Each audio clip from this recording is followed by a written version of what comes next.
This is the circle of life, a perfect circle. It never stops rolling.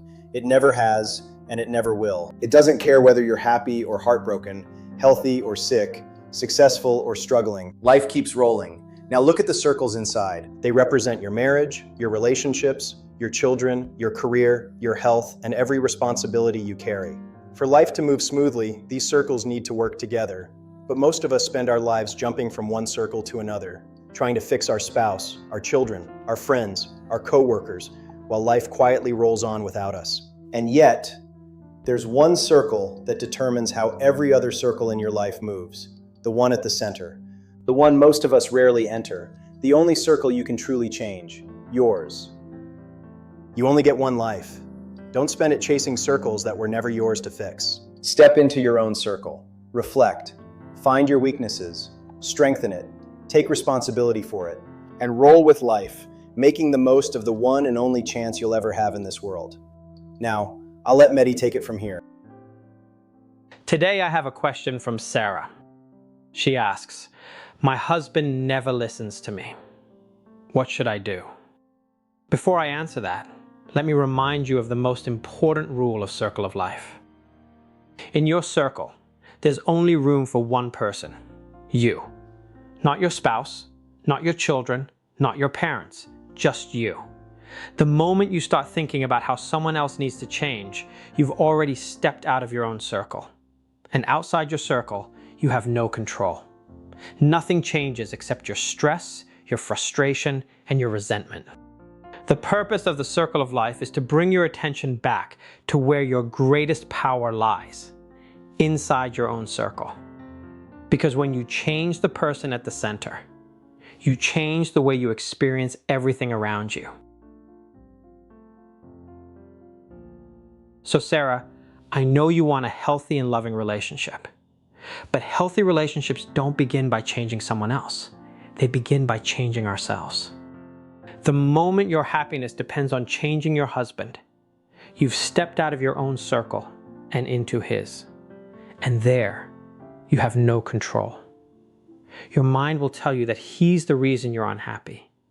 But the moment you believe that, you've handed him the keys to your happiness and your peace of mind. And that's not a good place to be.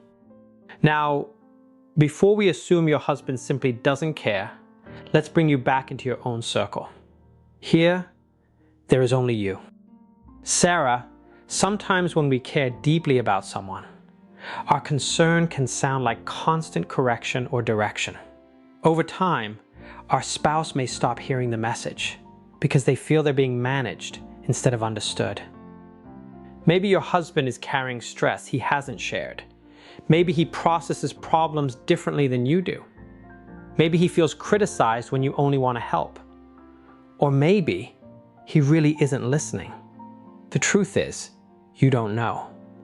And when you don't know, your mind will often fill in the blanks with assumptions. But your life isn't about him. It's about you. So instead of asking, why won't he listen? Ask yourself, what can I improve inside my own circle? Maybe ask yourself, am I giving advice when he didn't ask for?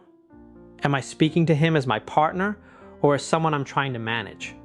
Am I listening as much as I want to be listened to? Am I communicating clearly? Am I assuming I know what he's thinking? Have I created a safe place for honest conversation? If you genuinely want to understand your blind spots, start with your husband. Say, I love you and I want our relationship to become stronger. I'm trying to understand my part in this. Can you help me? Then ask, when we disagree, what do I do that causes you to shut down? Or if you could change one thing about the way I communicate, what would it be? Those questions take courage because you may hear something you don't like. But remember, you're not asking to prove who's right. You're asking because you want to become a better person. Your husband's answers may not be perfect. He may even be wrong about some things. But if there's even 10% truth in what he says, that's 10% you can learn from. Don't use his answers to judge yourself. Use them to understand yourself. Bring them back into your own circle. Reflect on them. Improve what needs improving. Then apply what you've learned. That's how you grow. Healthy relationships begin when we become curious about ourselves instead of trying to correct someone else. Notice something. Your mind might argue that he is the problem, but you cannot force your husband to listen. You cannot control his reactions. You cannot make him change. Anything outside your circle is not your responsibility. Your responsibility is what happens inside your own circle. There, you can become a better communicator. You can become calmer, more patient, more understanding, and you can choose how you respond. Here's what I've learned. When one person changes the way they communicate, the relationship often begins to change as well. Not always, but often. And if nothing changes, you still gain something incredibly valuable. You'll know you've done everything that was inside your own circle. And from that place, you can make wise decisions instead of emotional ones. And most importantly, don't practice kindness, patience, and understanding as a strategy to change someone else. Practice them because they change you. So Sarah, remember, outside your circle, you're powerless. Inside your circle, you're the creator of your happiness, your peace of mind, and your own growth. So stop asking, how do I make my husband listen? Instead ask, how can I improve myself today? Because lasting change doesn't begin when someone else changes. It begins when you change. And let's start that change right now. Till next time, stay in your circle.